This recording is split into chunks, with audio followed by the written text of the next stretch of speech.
Yeah, this is something I always like to emphasize in my talks as well.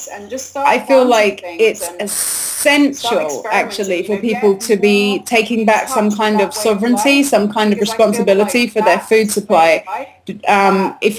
Especially if you're concerned about things that might be coming, if you're kind of thinking about 2012 things, or whatever your reasoning is, it might just be that you're concerned about the amount of radiation that is happening in terms of food and GM, genetically modified things, and there's so much crazy stuff going on with the food supply that it just makes sense to me, for whatever reason speaks to you, to be getting seeds, especially biodynamic or organic or heirloom seeds, and just start planting things and start experimenting, get more in touch with that way of life, because I feel like that is the way of life that we are ultimately going back to, and is going to help us to live through the shifts that are potentially coming. So the quicker that you're willing to get in alignment with that way of life, all the better for your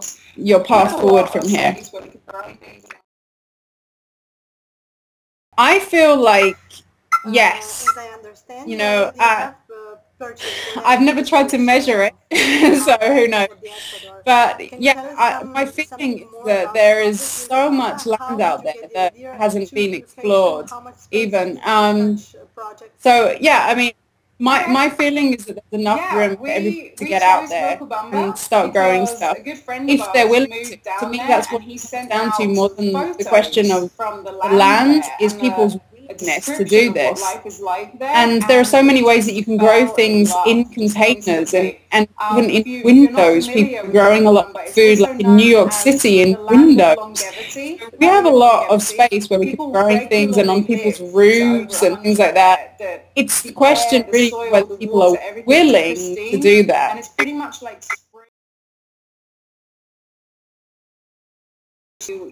Yeah, we chose Vilcabamba because a good friend of ours moved down there, and he sent out some photos from the land there and a description of what life is like there, and we just fell in love just instantly. If you're not familiar with Vilcabamba, it's also known as the land of longevity, the valley of longevity.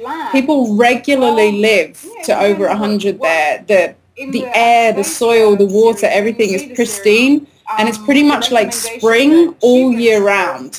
Really ideal weather and climate, and very near the equator, of course, being in Ecuador, so it's very consistent. You can just grow stuff all year round, which to us is amazing as people who, we're raw foodists and we want to be self-sufficient. And of course, being at the equator, there's so much sunlight, so being self-sufficient in terms of energy from solar is very, very plausible. And, we want to dig our own well and be self-sufficient with water and on all of these things as well. So that's kind of what drew us to Vilcabamba in the beginning. In terms of how much land, well, yeah, it depends what you want. In the Anastasia series, the Ringing Cedar series, the recommendation that she brings forth is for every family to be living on about a hectare of land, about 2.5 acres of land. So actually in the beginning, that's what we got. We were like, okay, there's our hectare, that's what we're going for. And then we got some more after that as well. So at the moment we have something like nearly 11 acres. That's not necessary though, I mean, you could literally be living on quarter of an acre and be producing enough food for your whole family easily. There's a wonderful, wonderful inspiration here in California. A family they call themselves the Urban Homesteaders, and I believe if you go to urbanhomesteaders.com or something along those lines, pathwaytofreedom.com I think they have as well. They live in a totally average house on a totally average street here in the US, in Pasadena. And they have, I think, a quarter of an acre or something even less as their whole plot, and it has their whole house in the middle of it, and yet every single inch of the land around their house is covered in food. They are something like 95% self-sufficient in food in the summertime here in California, just from their garden, and they supply other people around them as well.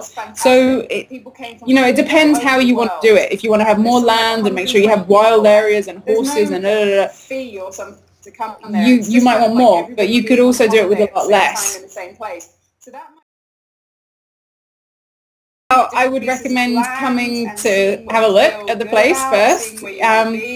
If you feel like you're drawn to do that. We actually have a raw food gathering coming up in Vilcabamba again next May 2011, May the 1st to the 14th. The first 2 weeks of May are going to be a kind of impromptu free-flow raw food gathering there in Vilcabamba. We had one of those this year in May, and it was fantastic. People came from all over the world, like something like 120 people, and there's no fee or something to come there. It's just kind of like everybody being on holiday at the same time in the same place. So that might be a really nice time to come and check the area out. And then from there, it just looking at different pieces of land and seeing what you feel good about, seeing where you want to be. You can send containers of goods to Ecuador if you want to go forward with moving there, and there's things that you want to bring from wherever you live. We're in that process right now. We're packing up a container here in the US of things that we want from here to go down to Ecuador. And yeah, the residency process there is pretty straightforward. So anybody can buy land there and begin to be a resident and maybe become a citizen if you want. So it's not a challenge. If you really want it and you're really calling that forth for your being, it will unfold. Yeah, tomorrow we go on tour. We're going to be on tour for about 2 weeks, and then in about a month from right now, we're going to be back in Ecuador, all being well, and we are so excited to get back down there. We just love our land so much. So when we get back there, we'll be carrying on with all our projects there. Like we're making a walking path into the hills, and apparently one of our horses, our female horse, is possibly pregnant. So we might be having a baby horse to live with when we get back there. And I want to carry on developing our gardens, and I might write another book. I'm not sure about that. And we'll just be carrying on with everything we're usually doing, the blogs and the newsletters and every TV show and everything else that we do. Thank you.